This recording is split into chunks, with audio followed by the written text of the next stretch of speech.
Olá, pessoal. Hoje mais um vídeo aqui para o nosso canalzinho.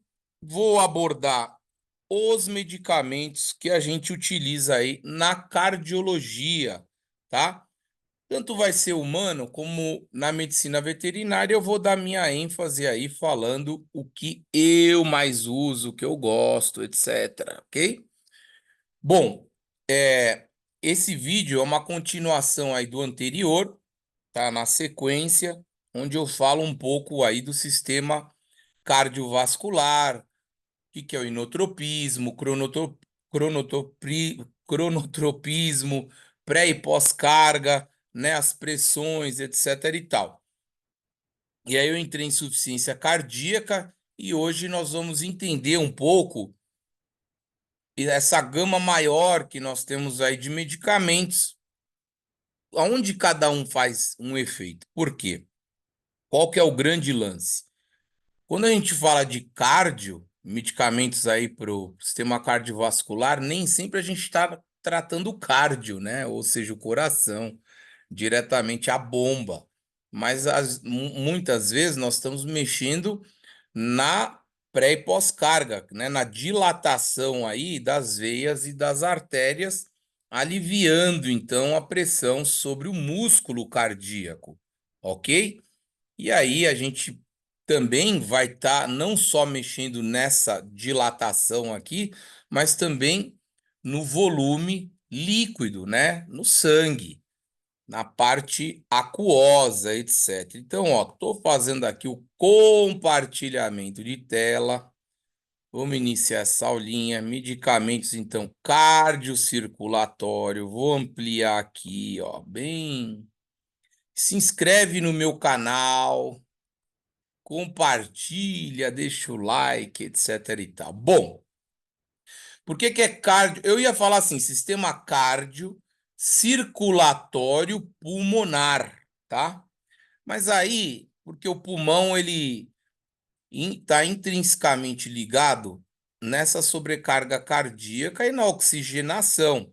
Lembra no vídeo anterior eu disse que aqui no cajado aórtico, aqui ó, nesse vermelho aqui ó, que está saindo do coração, tem os baroceptores, são mecanoceptores, e nociceptores que detectam a tensão de oxigênio, fazendo então com que possa aumentar a frequência cardíaca, caso você esteja numa hipóxia causada por uma anemia, por exemplo. Então você tem menos oxigênio chegando nos nociceptores ali, e aí, opa, estou precisando de oxigênio, eu aumento a frequência para eu tentar distribuir em uma velocidade maior o quê? O meu sangue para levar então o oxigênio. Bom, mais uma revisada e aí a gente vai entender aqui o porquê que eu estou passando isso para entrar na questão dos medicamentos. Esse aqui é um coração, é um corte sagital aqui de um coração normal, ó, olha a espessura do músculo cardíaco. Aqui um coração hipertrofiado, olha como ele é mais espesso. E aqui um coração dilatado. Olha como ele tá fininha, fininha essa parede fraca, tá? No hipertrofiado, quando ele é grosso aqui, ó, a gente vai ter uma dificuldade na diástole, no relaxamento desse músculo. Pode ali observar, né?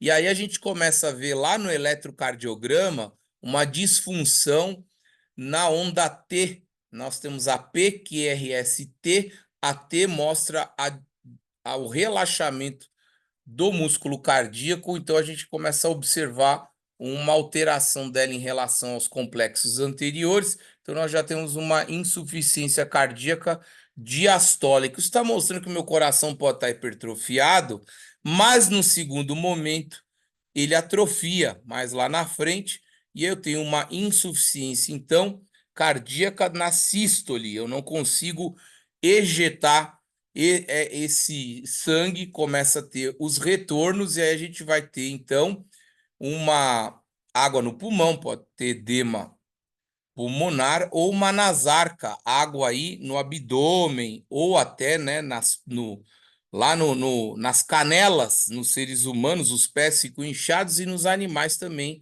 Aqui a gente vê com o dedão, chamado edema de Godet. A gente aperta assim, custa voltar. É água parada. Então tá aí o sistema circulatório e respiratório. Toda essa tensão, essa pressão aqui, nós também vamos estar trabalhando com alguns medicamentos para aliviar essa tensão aí também nos vasos pulmonares, como o sildenafil, por exemplo, o Viagra, né? Mas vamos começar aí pelos digitálicos. Vamos falar daquilo que ajuda a contrair o músculo cardíaco quando ele está fraco. Então, voltando aqui na foto anterior, nessa imagem, quando o coração está fraco assim, ó, dilatado, a gente vai utilizar a digoxina, né? E também nós temos o Lesovimendan na medicina humana, que você faz uma injeção na veia semanal, mais ou menos, e nós temos o Pimobendan na medicina veterinária, que ele vai fazer com que eu tenha, então, uma maior contração da actina e miosina por ajudar aí no cálcio, né? Então, o cálcio é o íon da contração muscular. Então, com o digitálico, nós estamos vendo aqui, ó, uma figura esquemática do cálcio entrando e melhorando, então, a contração que vem dos digitálicos. Bom, no caso do Lesovimendan e do Pimobendan, ao mesmo tempo que eles melhoram a força de contração do coração e inotropismo, eles são arteriodilatadores, tá? Por incrível que pareça, então já ajuda um pouco. Bom, nesse outro medicamento aqui, o anlodipino, tá? O bestiolado de anlodipino já é um bloqueador dos canais de cálcio. Então, olha aqui, ó, o sódio tá vindo. Quando chega aqui para o cálcio ser liberado aqui na fenda e a gente melhorar, né, a força de contração, ele é bloqueado, não deixa sair o cálcio. Então, você diminui a força de contração. Quando que eu uso anlodipino? Quando eu tenho um coração hipertrofiado. Olha a parede grossa aqui, tá? Porque se eu continuar forçando esse coração, tá? Eu vou acabar levando depois a uma morte dessas células. O cálcio, pessoal, quando ele não está sendo bem utilizado, quando ele sobra ali no sarcolema, no sarcoplasma, ele intoxica. É o mesmo princípio no cérebro, tá? O influxo de cálcio cerebral, ele é excitatório e nas células de sustentação neuronais, ele acaba intoxicando e levando à morte dessas células. No coração é a mesma coisa. Então, um excesso de cálcio de contração num coração hipertrofiado, lá na frente ele vai levar à fibrose, a morte dessas células, que vai ser substituído por tecido fibroso, e ali naquele ponto onde ela foi substituída não contrai mais. A gente observa isso em estados precoces, desde com exames de ressonância magnética, tá? Pode ser por contraste, ou com piridamol, por exemplo, ou você já vem em estado mais avançado no ecocardiograma, tá? E o anlodipino, ele é muito usado, no caso, na medicina veterinária, é usado em felinos, que tem muito cardiopatia hipertrófica, e ele também ele provoca vasodilatação das veias e das artérias, porque ele tem um papel aí secundário inibitório das fosfodiesterases, que quando elas passam a ser inibidas, elas vasodilatam, que é o mesmo princípio do Viagra, do sildenafila, tá? Mexe em fosfodiesterase, então eu tenho uma vasodilatação, ok? Vamos para o próximo. Depois nós temos as famílias dos bloqueadores adrenérgicos, principalmente dos beta-adrenérgicos. Metoprolol, o propanolol, eu uso muito esse propranolol, pessoal, principalmente em animais, em felinos que têm hipertiroidismo. E o atenolol também, para animais de forma geral, e nos felinos, quando tem muita hipertensão, quando a gente não segura ali no lodipino, quando tem muita taquicardia, então eu tenho uma frequência rápida, eu tento então usar um beta-bloqueador. Então, o atenolol, muito usado na medicina humana, use o bisoprolol, metoprolol, muito utilizado, Celozoc. Aí nós vamos bloquear onde na eletricidade? Aqui, nisso que vocês estão observando, que chama nó atrioventricular. O que, que é um nó? O nó é quando a eletricidade sai do nó do sinusal. Então, aqui no meu átrio, aqui direito, começa a contração, a despolarização miocárdica, e ela vem nesse sentido até o ápice cardíaco, que é a ponta. Então, ele vem no nó sinusal, vem nas vias internodais, vem no nó atrioventricular, corre no feixe atrioventricular para os ramos, tanto direito e esquerdo, até chegar no feixe de His, tá? E aí, e as fibras de Purkinje recebendo, então, a eletricidade da despolarização do potássio e do sódio, e aí, lá no meio do coração, então, nós vamos ter o estímulo para os canais de cálcio. Então, os canais de cálcio liberarem e eu ter uma contração da actinimiosina. No anlodipino, ele bloqueia a força de contração. Então, o inotropismo. Nessa classe de medicamentos, eu bloqueio o cronotropismo. Então, a velocidade de contração. Então, se eu estou taquicárdico, eu posso ainda diminuir a minha velocidade de contração cardíaca, né? Aos batimentos, eu diminuo a pressão, tá? Então, eles são muito utilizados aí para diminuir a pressão, atuando na frequência. O anlodipino atua na força de contração. E aí, no vídeo anterior, eu expliquei do volume residual nas cavidades ventriculares, onde eu, apertando mais ali a minha câmara cardíaca, eu ejeto mais sangue. Se logo eu não esmago bem a minha câmara cardíaca, porque eu diminuo a minha força de contração, eu ejeto um volume menor de sangue, diminuindo então a minha pressão arterial, tá? Bom, aqui está um esquema aqui do rim, né? Aqui a arteríola aferente ao sangue que chega da circulação, na cápsula de Bowman, onde eu tenho aqui o glomérulo, tá? E aí o sangue sai por aqui. Então aqui tem o filtrado, aqui é uma malha muito fina que vão passar aqui alguns minerais, glicose, o ultrafiltrado ainda do sangue, que ainda não virou urina, e proteínas não devem passar por aqui.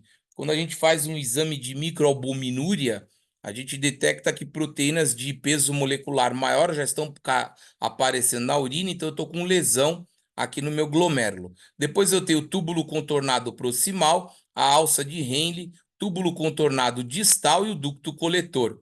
Então eu vou ter aqui, ó, recaptação de aminoácidos, sódio e glicose. Na minha alça de Henle, recaptação, por exemplo, de sódio, tá? E aqui no túbulo contornado distal também, com cálcio, etc. E aqui é onde vai atuar no ducto coletor a aldosterona, que é um hormônio que vai segurar, então, sódio e tirar potássio. E aqui o hormônio antidiurético, o ADH, recaptando água, tá? Por que que a gente tem que saber da fisiologia? Porque a gente vai entender onde algumas classes de diuréticos atuam aí no meu néfron. Então, o néfron é tudo isso, é a unidade de filtração glomerular, quando eu vou utilizar essas classes de medicamentos para diminuir, então, a recaptação de sódio e de água. Então, inibidores da anidrase carbônica vão estar atuando no ducto contorcido proximal e os diuréticos osmóticos também, como o manitol, por exemplo. Então, vamos estar tirando água aqui. Já os diuréticos de alça vão estar atuando na alça, propriamente a alça de Henle, né? Temos os diuréticos de alça, como o Lasix, famosa furosemida, as tiazinas, como hidroclorotiazida, aqui no túbulo contorcido distal, tá? E os inibidores de potássio, como espironolactona, atuando no ducto coletor e antagonizando o papel da aldosterona. Então, alguns animais, como felinos, que têm hiperaldosteronismo, e humanos também, é utilizada a espironolactona ali para isso. Lembrando que a espironolactona também tem um papel antiandrogênico, onde no miocárdio ele é citoprotetor antifibrótico, tá? Porque ele também vai ajudar a dar uma mudada na angiotensina, a gente vai ver isso daí. Bom, vou voltar lá, vou voltar ali nos diuréticos, mas etc. Mas vamos entender um pouco melhor a questão da fisiologia renal, que está intimamente ligado à questão cardiorrenal, como falei em vídeo anterior. E aí nós temos aqui o papel da aldosterona, com retenção de sal, de sódio, aumento da pressão arterial por recaptar, então, a água. E isso ocorre porque toda vez que a gente desidrata, a gente tem uma queda na pressão arterial.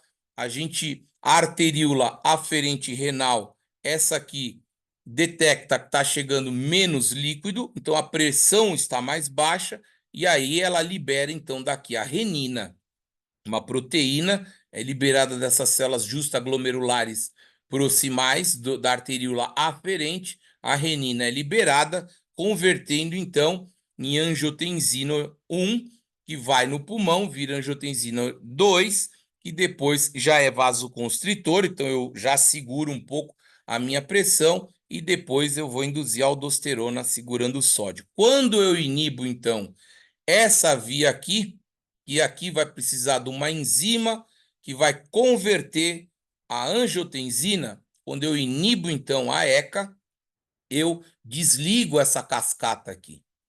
Eu desligo, logo, se eu não tenho angiotensinogênio 2, eu não deixo dar vasoconstrição. E se eu dou uma segurada na aldosterona, eu retenho menos sódio, consequentemente, eu retenho menos água. Então, daqui eu tenho o maleato de enalapril, que eu gosto muito, o o maleato de enalapril, benazepril e o lisinopril. Se o meu paciente ele tem sensibilidade para tosse cardíaca noturna, seja humano ou animal, por causa dos enalapris da vida, entendeu? Aí eu prefiro o lisinopril. Qual dos inibidores da ECA, o lisinopril é o que menos dá tosse cardíaca. Por isso, que o paciente ele tem tosse cardíaca, muitas vezes porque o coração tá muito já globoso e ele, na hora que ele mexe, ele tá entre os brônquios a carina, ele sensibiliza ali e aí dispara o arco reflexo da tosse, que é a tosse cardíaca. A gente inibe ela um pouco com codeína, dextrometorfano, por exemplo. Enzimas conversoras, então, aqui do angiotensina, como eu expliquei, a renina liberou lá o angiotensinogênio, renina, angiotensina 1, que vai virar angiotensina 2, que vai ter aldosterona, que vai reter sódio e vai levar a fibrose cardíaca. Então, o importante de inibir também a aldosterona é para evitar a fibrose cardíaca, tá? E também aqui a vasoconstrição, aumento da pressão arterial, ok? Então, se a gente inibe aqui a ECA, como por exemplo, o captopril, também não coloquei lá, vai inibir, a gente melhora então a pressão arterial, mas não só isso, melhora também a fibrose, pessoal. Então, a gente é um cardioprotetor, tá? Os inibidores da ECA são cardioprotetores, bem como também essa classe dos bloqueadores dos receptores de angiotensina 2, os BRAS, que é a losartana, olmesartana, valsartana, etc. Eu gosto da telmisartana, não está aqui. A telmisartana hoje tem estudos com papel também anticélulas cancerígenas e também de emagrecer, o que é muito importante aqui, tá? Então, losartana muito utilizada aí para a gente segurar a angiotensina e vasodilatar, tá? Então, a gente vai utilizar, inibir aí dessa forma. Bom, outra classe de medicamentos que é mais usado na medicina humana é o dinidrato de isosorbida, tá? Os dilacorons da vida aí é utilizado debaixo da língua quando a gente tá com angina pectoris, então tá indo ali podendo infartar, e isso já vasodilata as coronárias. Ele vai vasodilatar de forma geral, podendo levar o paciente até uma hipotensão, uma síncope, mas não tão forte como outras classes de medicamentos que a gente vai ver, só que ele é muito importante para ser pontual nas coronariopatias. Então, você aí, humano, que fez já um exame e tem as coronárias já com placa ateromatosa, que pode estar aí ainda em tratamento para ver se desfaz, é importante, se você está utilizando, até você usa, por exemplo, de repente, o AS infantil, né? Para não evitar trombo ali. Então, se tiver um, uma angina, essa dor, e o teu médico já te orientou, você vai usar esse medicamento de bada-língua, que é rápido, cai na circulação e dilata ali a coronária, porque se a coronária não dilatar, não passar sangue, você vai ter o quê? Uma isquemia, e aí você vai ter uma anóxia, uma hipóxia e o infarto daquela musculatura onde a coronária estava irrigando do miocárdio. Temos algumas contraindicações, como eu falei, hipotensão, elevação dentro da cabeça da pressão, né? É, enfim, temos outras coisas que aí tem que ser mais estudado, cada caso é um caso, tá? E o efeito adverso realmente acaba tendo tontura, náusea e fraqueza, a dor de cabeça por causa dessa pressão. Por que dá essa pressão aqui, pessoal? Porque como é um vasodilatador, acaba dilatando de tudo, apesar de ser mais rápido aqui, ele vasodilata aqui. Quando o vaso dilata aqui dentro da cabeça, pessoal, né, nós temos que lembrar que aquelas enxaquecas, você sente bater, pum, pum, pum, pum. Por que você sente bater na enxaqueca? Porque cada vez que o ventrículo contrai, ele vai lá nas arteríolas lá em cima e as arteríolas estão acima da tua cabeça, e aí você sente a dor. Quando você, então, dilata com esse daí, você pode ter essa enxaqueca com mais facilidade. Tanto que medicamentos anti-enxaqueca, muitas vezes, são vasoconstritores cerebrais, tá? Bom, vamos lá, voltando. Outro medicamento é a hidralazina. Eu também gosto de utilizá-la. Ela ajuda a diminuir a hipertensão e insuficiência cardíaca congestiva. Então, eu gosto de usar. Como ela não mexe na questão do cálcio, então, para pacientes que estão com falta de cálcio e ainda, vamos supor, o paciente está com eclâmpsia, pré-eclâmpsia, tá? Tá com falta de cálcio. O que vai acontecer com o coração? Não vai ter força de contrair também direito. Lembra, o cálcio é o íon da contração. Mas aí eu preciso o quê? Eu ainda estou com água no pulmão, por exemplo, porque se meu coração não está batendo o suficiente, está indo água para o pulmão, como que eu faço para captar essa água e tirar ali? Eu preciso captar. Imagina, eu vou abrir um córrego assim, vou falar: água, sai do pulmão, vem para cá, que eu preciso fazer a troca gasosa aí. Então, a hidralazina é interessante, que ela dá essa dilatação ali nas veias pulmonares e eu tiro a água do pulmão. Eu usei muito, uso nos meus pacientes, só que tem um detalhe aqui, que ela, depois de um tempo, cria um pouco de resistência. Então, é um fármaco que às vezes a gente tem que trabalhar pondo e tirando ele, tá? Então, tá aqui como mecanismo de ação, vasodilatação periférica, relaxamento da musculatura vascular, principalmente das arterias, afetando, então, resultando na redução da pressão, da pressórica, predominantemente na diastólica, tá? Tem algumas contraindicações aqui, ok? Então, por exemplo, se você está taquicárdico, porque você está hipotenso, você não pode, vai aumentar a hipotensão, vai piorar a taquicardia. Então, assim, cada caso é um caso, e quem, lógico, quem vai fazer isso e orientar é o médico, etc. Senão, você vai piorar, ó. Você vai dar palpitação, taquicardia, rubor. E esse rubor? Rubor vermelhidão, tá vasodilatando, o sangue vai para a periferia, tá? Vertigem, congestão nasal, pode começar a sair água aqui, porque vasodilatou, tá? Ah, Mário, mas não era, você não falou que isso aí era para tirar água do pulmão, mas está dilatado aqui, lá no pulmão também, mas não se usa esse fármaco sozinho, e nesse caso aí, tá? Ele provavelmente a gente vai estar com outros medicamentos, tá? Ao mesmo tempo, e vai estar equilibrando. Quando você perde a mão, ou o paciente descompensou, precisa fazer um ajuste de dose, você vai ver essa congestão nasal aqui, por exemplo, náusea, diarreia, etc., com mais facilidade, muitas vezes antes de dar ali o edema pulmonar. Ou você vai também ver ali o paciente ventilar um pouco mais, por causa desse edema inicial pulmonar. Nitroprusiato de sódio, eu gosto desses, das nitroglicerinas, né? Para as emergências também. Eu, Mário, uso, né? Quando precisa, um adesivo chamado Nitradisc na pele dos animais. Então, pacientes que estão, eu preciso vasodilatar, ter óxido nítrico, né?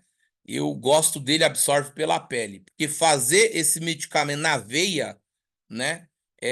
Precisa estar todo dentro de um quadro monitorado, né? Então você já está realmente dentro do intensivismo, etc., para que não tenha é, uma, uma- um problema de descompensação, porque pode vasodilatar tanto que você leva o paciente a uma hipotensão, a uma síncope, tá? E você pode perder também o paciente, ok?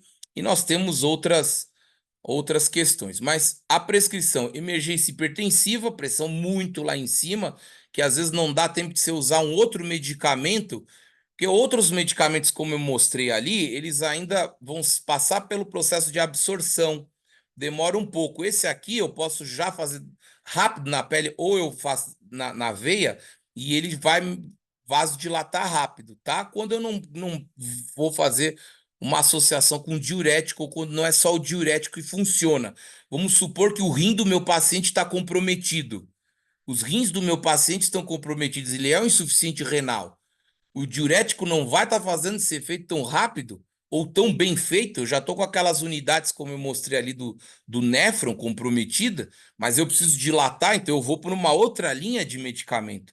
Tá? Por isso que nós, médicos, é que vamos decidir que linha de medicamento, associação farmacológica, eu vou utilizar em cada caso. Cada caso é um caso, não tem jeito. Então, aqui, como dissecação aguda da aorta, edema agudo de pulmão, encefalopatia hipertensiva, crise hipertensiva de felcromocitoma, por exemplo, o felcromocitoma, eu vejo muito no endócrino. Nós temos o que ali? Muita adrenalina sendo liberada, muita noradrenalina, então tá com a pressão fica alta sem parar, né? E não segura, tem fármacos que não seguram. E aí, esse é mais indicado, tá? É, Depois, nós vamos ter vários outros casos, uma insuficiência cardíaca aguda, como eu estou falando, chegou o paciente agudo, agora, nesse momento, com água no pulmão, eu preciso tirar essa água aí voando, ou até um edema de pericárdio, eu preciso tirar um tamponamento, então ele também iria me ajudar, ok? Enfim, essa encefalopatia hipertensiva também é perigoso. Quer ver uma encefalopatia hipertensiva? Nós temos um animal ou um ser humano diabético, um coma hiperosmolar, o, muita glicose aqui, glicose puxa água e ainda hipertenso. Pronto, tô com encefalopatia hipertensiva. Então, é o caso de nós estarmos utilizando. Por isso que eu digo, cada caso é um caso, tá? E aí, entrando lá, voltando ali nos diuréticos, como eu falei, de Alce, furosemida é o mais comum que a gente tem. A torsemida, ela é muito mais forte que a furosemida. A potência dela é muito mais forte. Eu acho perigoso. Eu gosto da furosemida, vai muito bem, obrigado, tá? E tá bom demais. E a bumetanida. Bom, diuréticos que mexem menos no sistema cardiocirculatório, muito difícil dar uma hipotensão, eles, ao menos sozinho, e eu gosto de deixar os meus pacientes em casa com eles, é a hidroclorotiazida, tá? A hidroclorotiazida, tem só uma observação, você que é humano e toma mais de 25, 50 miligramas dia, tome cuidado com o sol. Quem toma hidroclorotiazida não pode tomar muito sol, porque tem casos de câncer de pele induzidos pelo sol junto com os de hidroclorotiazida por um outro mecanismo de ação. Só estou falando que eu também sou oncologista. E os diuréticos poupadores de potássio, como a espironolactona, como eu falei, e a amilorida. A amilorida tem um detalhe aqui, pessoal. A amilorida ela é um natriurético. Natriurético. O que ele faz ali, a amilorida? Ele solta só o sal. Ele não quer que segure o sal. Tchau, sal, pelos rins, tá? E o triantereno também. É muito comum aqui no Brasil nós encontrarmos hidroclorotiazida junto com amilorida, tá? É uma associação muito interessante. Esse é melhor aqui, no caso, para pessoas que não conseguem fazer uma dieta hipossódica. Ou seja, que você não vai. Eu gosto de prescrever de passar o sal leve. Ele é 50% potássio, 50% sódio. Só que tem que tomar muito cuidado também, monitorar o potássio, porque se você faz uma associação de espironolactona e você dá um sal com pouco sódio, mas tem o potássio a mais, a espironolactona é o que está falando aqui? Poupador de potássio. Esse potássio sobe. Quando o potássio sobe muito, potássio também mata. É tóxico, tá? Em excesso vai aumentar, amplificar o intervalo que nós chamamos de QT no eletrocardiograma. Você pode ter uma parada cardíaca, tá? Então, assim, por isso que eu falo, tudo a gente tem que ver, cada caso é um caso. Bom, a amiodarona é um fármaco à parte, eu vejo de tudo, porque ele vai mexer aí, pessoal, nos elétrons, ali em bloqueio de canal de potássio, daqui das células marca-passo. Ele vai demorar um pouco mais para liberar a repolarização do miocárdio, né? Ele vai bloquear os canais rápidos de sódio, ele vai mexer nos beta-adrenérgicos, ele vai mexer no canal lento de cálcio. Então, quando a gente mexe em potássio, sódio, cálcio, beta-adrenérgico, a gente está mexendo em eletricidade. Quando a gente mexe em eletricidade, a gente está procurando arrumar um coração que está com batimentos extrasistólicos, com alguns bloqueios, tá com muita taquicardia. Taquicardia tá assim, ó, 2 batidas de átrio para uma de ventrículo, que é essa taquicardia supraventricular. Então você tem, às vezes você tá com o teu coração assim, tum tum tum tum tum tum tum tum tum tum tum tum tum tum tum tum. Então tá uma bagunça, entendeu? E às vezes você tem despolarizações de outras partes do coração, que são os batimentos extrasistólicos. Você vai ter essa ataque arritmia ventricular sintomática, ou tem um para a parte de cima, para dois de ventrículo, ou ele. Meu, é assim. Quando a gente faz o traçado eletrocardiográfico, vai estar errado esse traçado aí, tá? Vai estar meio bagunçado.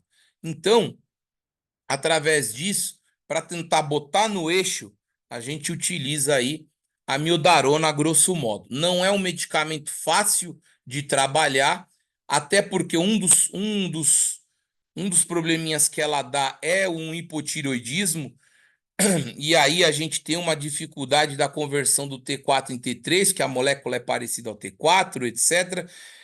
Por um lado, também é bom, porque hormônios da tireoide em excesso, principalmente pacientes hipertireoideus, têm uma disfunção aí do coração, porém, pacientes hipotireoideus podem sofrer também derrames pericárdicos. Tá? Isso tem na literatura. Você aí que faz reposição de hormônio da tireoide, toma cuidado, que pode ter derrame no saco pericárdico e você morre aí. Tem mortes por tamponamento cardíaco. Então, quem já tem isso, tem que evitar a miodarona, que aí piora, tá? Esse problema aí pode aí tá vindo à tona. Alguns efeitos colaterais, então, temos aí alguns probleminhas, tá? Bagunça a tireoide aqui, tá? Náusea, vômito, enfim, tem alguns problemas. E contraindicado: bradicardia, bloqueio sinoatrial, doença do nó sinusal, ou seja, você tem que estar muito bem classificada a disfunção cardíaca, tem que estar muito bem classificada essa disfunção cardíaca na condução para que você não piore esse negócio aí. É a mesma coisa do que os bloqueadores lá de canal de cálcio, qualquer e beta, alguns outros beta bloqueadores. Se você lá na condução, no eletro, seu paciente, você já tem um bloqueio de primeiro grau, de segundo, terceiro e se você já tem um bloqueio, você vai dar um negócio que vai ajudar a bloquear mais ainda, aí pronto, cara. Aí você para, morreu, parou o coração. Então, cada caso é um caso, tá? Bom, antiarrítmicos de forma geral, então vamos ter os bloqueadores dos canais de sódio, quinina, aqui ó, a quinidina, quer dizer, um dos primeiros antigos bloqueadores moderados do canal de sódio, que vão prolongar o período refratário e a duração do potencial de ação, tá? Lidocaína é muito utilizado, mas esse eu utilizo quando eu estou com uma taquiarritmia, também dentro do... Claro que você tem que fazer isso na internação, tá? Bloqueio leve aí dos canais de sódio e você ajuda, então, a fazer com que esse coração fique sem taquicardia, tá? A propofenona também nós temos, já é um bloqueador mais forte, tem que tomar cuidado, porque depois para tu tirar e desmamar, você não corrige rápido isso. Eu gosto da lidocaína, tá? Beta-bloqueadores, então, propanolol, metoprolol, atenolol, que uso muito, tá? Metoprolol também, celosóxido, propanolol, uso para preparo dos meus pacientes com hipertireoidismo antes de eu entrar em cirurgia com eles. Também, ok? Classe 3, canal de potássio, amiodarona, como falei antes, e classe 4, bloqueadores de canal de cálcio, que é o famoso verapamil, diltiazem também, mas aqui a gente também usa muito o amlodipino, tá? Mas o verapamil, diltiazem, também eles vão mexer não só na questão do canal de cálcio de força, mas nessa parte do nó sinoatrial e do átrio ventricular na condução, tá? Então, tudo isso daqui, pessoal, é para tentar botar o coração no ritmo certo, digamos assim. Bom, falei alguns dos medicamentos que eu atuo, ok? Os mais usados, os mais antigos aí, apesar de... Ah, medicamento antigo é ruim. Não, cara, às vezes ele é antigo, então já tem tanta evidência científica, tanto N de pessoas que utilizaram, tantos casos clínicos, tantos médicos que durante muitas décadas utilizaram, que você já tem mais precisão e mais facilidade de trabalhar com esses medicamentos, tá? E aí, pessoal, a classificação do seu estádio do paciente, cardiopata 1, 2, 3, 4, enfim, vai determinar se eu vou trabalhar com mais de um desses medicamentos dessas classes e até acertar com a pessoa. Cada caso é um caso. O vídeo ficou longo, mas espero que vocês tenham gostado. Eu amo medicina, é uma das coisas que eu tenho paixão, é clinicar, é atender. E se você gostou desse vídeo, achou interessante, que se quiser, compartilha, que eu vou ficar muito feliz se você também ficar inscrito no meu canal. Muito obrigado. Valeu.